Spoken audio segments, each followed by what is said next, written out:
Morning बच्चों, chapter 15 निर्धनों का चिकित्सा जो हम पढ़े थे उसका जो आधा पढ़े थे, आज हम आगे पढ़ेंगे। देखो, डॉक्टर साहब के पिताजी छत पर खड़े हुए यह सब सुन रहे थे। उन्होंने डॉक्टर साहब को पुकारा।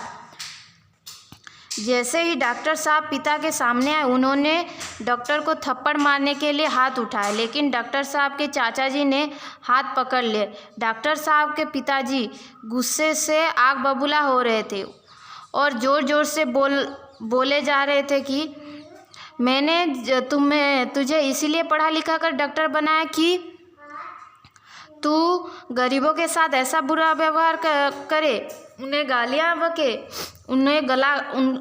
उनका गला काटे। जा अभी मेरे घर से निकल जा। तेरे पालन पोषण और पढ़ाने लिखाने में जितना रुपया लगे हैं चुपचाप दे जा, नहीं तो अभी उस किसान के घर अपनी गाड़ी लेकर जा। उसे दवा का एक भी पैसा अगर तूने लिया तो मैं मट्टी का तेल डालकर तेरी दुकान में आग लगा दूंगा। डॉक्टर साहब को काटो तो खून नहीं। उनको रुलाई फूट पड़ी। रातों रोते रोते पिता के चरण पर सिर रख दिया।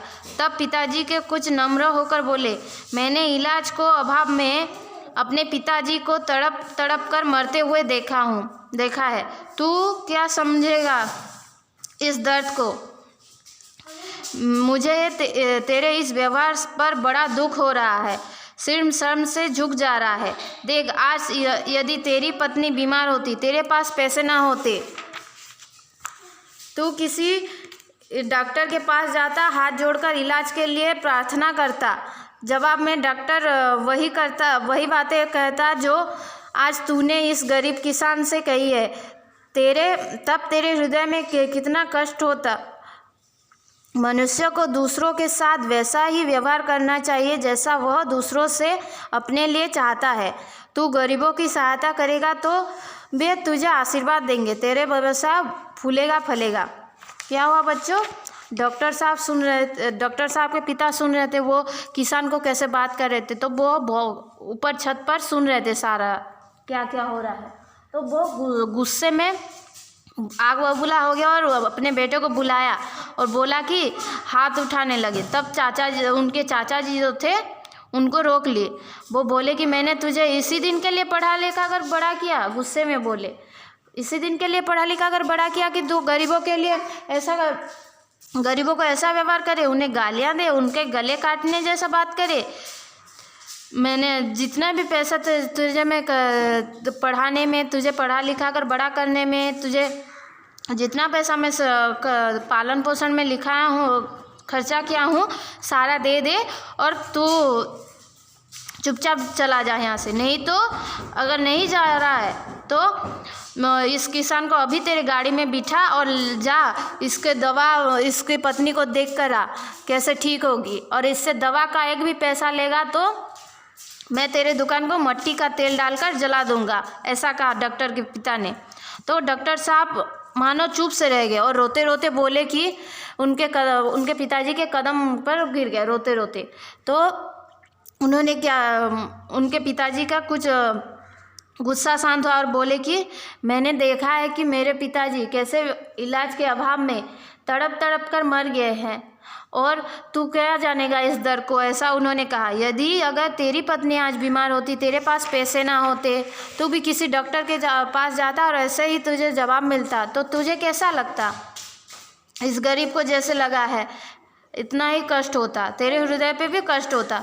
मनुष्य को हमें दूसरों के पर जैसा व्यवहार चाहते हैं, दूसरों पर भी हमें वैसा ही व्यवहार करना चाहिए। हम जैसा व्यवहार चाहेंगे, दूसरों के लिए भी वैसा ही व्यवहार करना चाहिए। गरीबों के अगर हम सहायता करेंगे तो हमें आशीर्वाद देंगे, हमारा व्यवसाय और भी अच्छा होगा। ऐसा डॉक्टर के पिता ने कहा। पिताजी की बात सुनकर डॉक्टर साहब की आंख खुल गई। उन्होंने झुककर अपने पिता के चरण स्पर्श किए, झटपट दवा का बक्सा तैयार किया और अपनी गाड़ी में किसान को बैठाकर गांव की ओर चल दिए। डॉक्टर साहब की सामयिक चिकित्सा से किसान की पत्नी ठीक हो गई।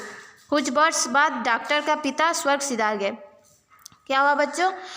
जो पिताजी की बात सुनकर उनकी आंख खुल गई, डॉक्टर साहब की आंख खुल गई और वो उनके चरण स्पर्श किए, उनके पिताजी के चरण स्पर्श किए और झटपट से जल्दी से ही दवा का बक्सा निकाला और किसान को अपनी गाड़ी में बिठाया और उसके गांव की ओर चले। उसके सामयिक मतलब समय में चिकित्सा करने के वजह से वो किसान की पत्नी ठीक हो गई और कुछ वर्ष बाद डॉक्टर के पिता भी मर गए। डॉक्टर साहब ने अपने चिकित्सालय के परिसर में अपने पूज्य पिताजी के स्मृति में मूर्ति स्थापित की। यह मूर्ति डॉक्टर साहब के गरीबों की सेवा करने के लिए सदैव प्रेरित करती है। इसके बाद डॉक्टर साहब ने कभी किसी गरीब रोगी को निराश नहीं किया। क्या हुआ बच्चों? जो डॉक्टर साहब जो चिकित्सालय बनाए थे उसमें उन्होंने अपने पिताजी के एक मूर्ति बनाई है। उसको देखते ही उनको पता चल जाता है कि कैसे उनको गरीबों को मदद करना है उसके बारे में, और उन्होंने तब से कभी भी किसी गरीब को निराश नहीं किया।